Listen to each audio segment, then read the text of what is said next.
حمدا والصلاة والسلام اصول فارسی درس نمبر 35۔ آج کے درس میں ہم دو بیان پڑھیں گے، ایک اسماء کنایات کا اور دوسرا اسم منصوب کا بیان۔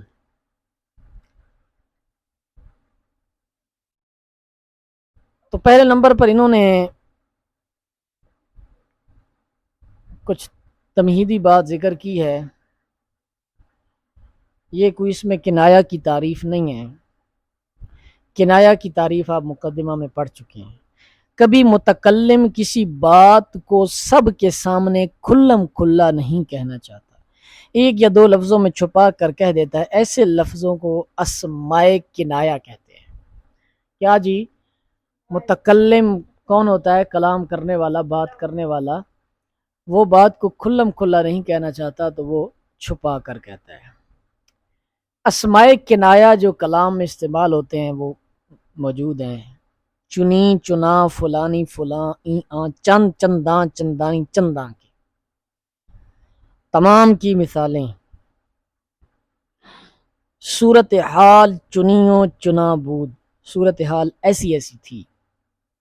اب یہ انہوں نے دیکھیں کنایا استعمال کیا ہے، چنیوں چنا۔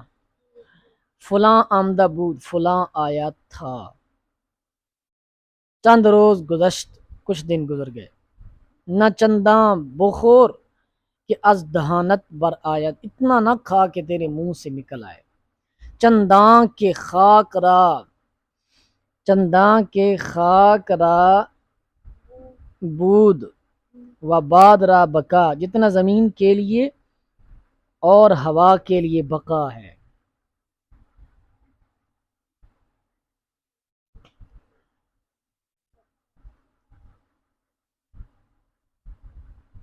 عمر چندانی کے کم باشد پریشانی کم است، عمر جتنی کم ہوگی اتنی پریشانی کم ہوگی۔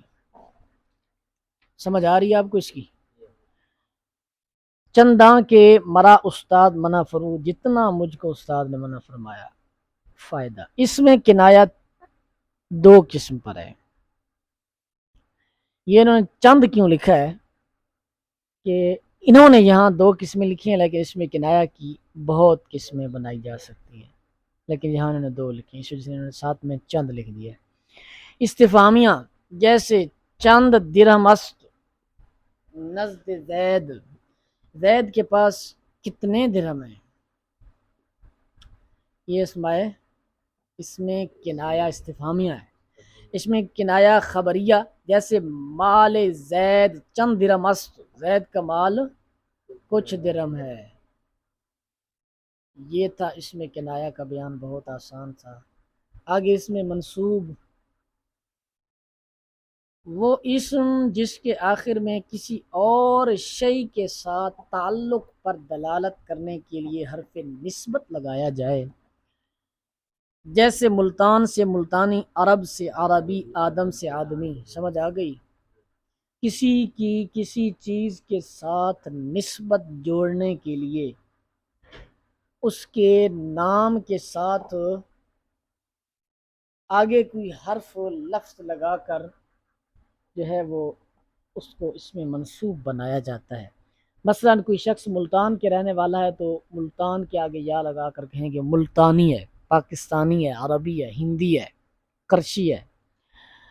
حرف نسبت اور اس کے احکام۔ حروف نسبت کتنے اور کون کون سے ہیں اور کیسے کیسے استعمال ہوتے ہیں؟ پہلے نمبر پر یا ہے۔ یہ اکثر زبانوں میں حرف نسبت ہے، یعنی عربی وغیرہ میں بھی حرف نسبت ہے۔ مثلا ہند سے ہندی، آدم سے آدمی، عرب سے عربی، فارس سے فارسی۔ دوسرے نمبر پر جس اسم کے آخر میں ہائے مختفی ہو تو یا نسبت لگاتے وقت گرا دیتے ہیں۔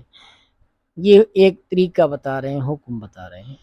جیسے کوفہ سے کوفی، اب کوفہ کے آگے ہاتھی، بصرہ کے آگے ہاتھی ہٹا دی، بنگالہ کے آگے ہٹا دی، کبھی ہا کو کاف فارسی سے بدل دیتے ہیں، جیسے کلا سے کلاگی۔ اب یا جو ہے وہ تو نسبت کی ہے، لیکن گاف کہاں سے آئی؟ وہ ہا کے بدلے میں آئی۔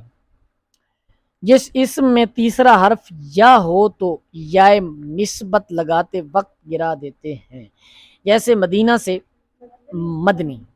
جس اسم میں تیسرا حرف یا ہو تو یا نسبت لگاتے وقت گرا دیتے ہیں، جیسے مدینہ سے مدنی، قریش سے قرشی۔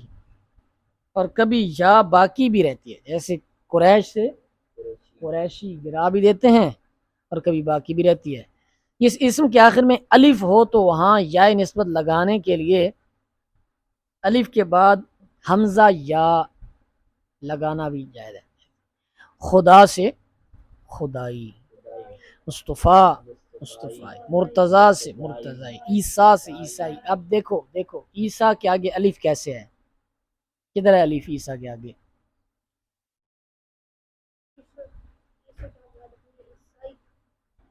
عیسیٰ کے آگے الف کیسے ہے؟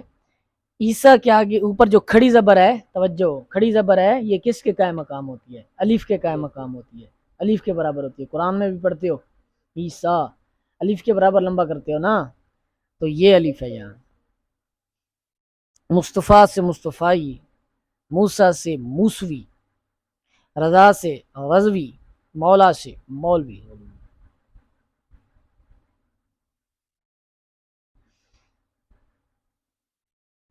ٹھیک ہے، انہوں نے بتایا ہے کہ جس اسم کے آخر میں الف ہو تو وہاں یا نسبت لگانے کے لیے حمزہ یا بھی لگا سکتے ہیں، اور الف کو واو سے بھی بدل سکتے ہیں، جیسے مصطفیٰ سے مصطفی، موسیٰ سے موسوی، رضا سے رضوی، مولا سے مولوی۔ آگے دیکھو، جس اسم کے آخر میں یا ہو تو یا نسبت لگاتے وقت یا کو واو سے بدل دیتے ہیں، اور واو کے ما قبل حرف کو فتح دے دیتے ہیں، جیسے نبی سے نبوی، علی سے علوی، دہلی شہر ہے دہلوی، ثانی سے ثانوی۔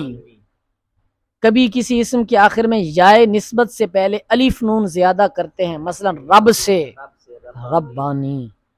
کبھی کسی اسم کے آخر میں یا نسبت سے پہلے واو زیادہ کرتے ہیں، اور واو کے ماقبل حرف کو فتح دے دیتے ہیں، مثلا اخوی، اخ کہتے ہیں بھائی کو، دموی۔ کبھی کسی اسم کے آخر میں یا نسبت سے پہلے زے زیادہ کرتے ہیں، جیسے مرو سے مروزی، را سے راضی۔ فائدہ، کنیتوں کے آخر میں یا نسبت لگاتے وقت کنیت کی شروع سے لفظ اب یا ابن حذف ہو جاتے ہیں۔ توجہ، کنیت کیا ہوتا ہے؟ کنیت کیا ہوتا ہے؟ کنیت کہتے ہیں کسی بندے کا نام ذکر کرنا اس کے باپ کے نام کے ساتھ، یا ماں کے نام کے ساتھ، یا بیٹے کے نام کے ساتھ، یا بیٹی کے نام کے ساتھ، جیسے ابو زبیر، اس کا معنی ہوگا زبیر کا باپ۔ ابن علی، علی کا بیٹا۔ بنت فاطمہ، بنت عائشہ، عائشہ کی بیٹی۔ ٹھیک ہے، سمجھ آئی؟ یہ ہوتی ہیں کنیتیں جن میں اپنا نام ذکر نہیں کیا جاتا، باپ، بیٹا، ٹھیک ہے، چچا، بہت سارے ناموں کے ساتھ، رشتہ داروں کے ساتھ وہ ذکر کیا جا سکتا ہے، کبھی بنتے، کبھی ابنے، ٹھیک ہے، کبھی ابو، کبھی اس کو کہتے ہیں۔ جدھر کنیتیں ہوں گی تو کنیتوں کے آخر میں یا نسبت لگاتے وقت کنیت کے شروع سے لفظ اب یا ابن حذف ہو جاتا ہے، جیسے ابن زبیر کو ہم نے منسوب کرنا ہے، توجہ، ابن زبیر کو منسوب کرنا ہے تو کیا کریں گے؟ یا نسبت تو لگانی ہے، توجہ، یا نسبت تو لگانی ہے، لیکن یا نسبت جب لگائیں گے تو ابن کو حذف کر دیں گے، زبیری۔ ابو حنیفہ حنفی. اب دیکھو ہمارا مذہب جو ہے وہ حنفی ہے. کیا مذہب ہے ہمارا؟ حنفی ہے. کس سے نسبت ہے؟ ابو حنیفہ سے نسبت ہے. اب ہم اپنے آپ کو ابو حنفی تو نہیں کہتے، حنفی کہتے ہیں نا. بس یہی بات ہے. فائدہ، کبھی یا نسبت لگاتے وقت بعض حرف حذف بھی کر دیتے ہیں. ایسے مثلا بدخشاں سے بدخشی، کاشاں سے کاشی. بدخشاں لفظ تھا، اس میں الف اور نون غنہ اڑا دیا، بدخشی بنا دیا. کاشاں سے کاشی بنا دیا. یہ بہت وسیع موضوع ہے. الغرض آپ نے جو ہے نا موٹی موٹی چیزیں اس میں وہ پکی یاد رکھنی ہیں کہ یا نسبت کے ساتھ اس میں منصوب آتی ہے، اور جو بڑے بڑے طریقے ہیں. اس کے بعد مشق ہے مختصر سی، اس کو آپ نے حل کرنا ہے. ھذا ھو المرام.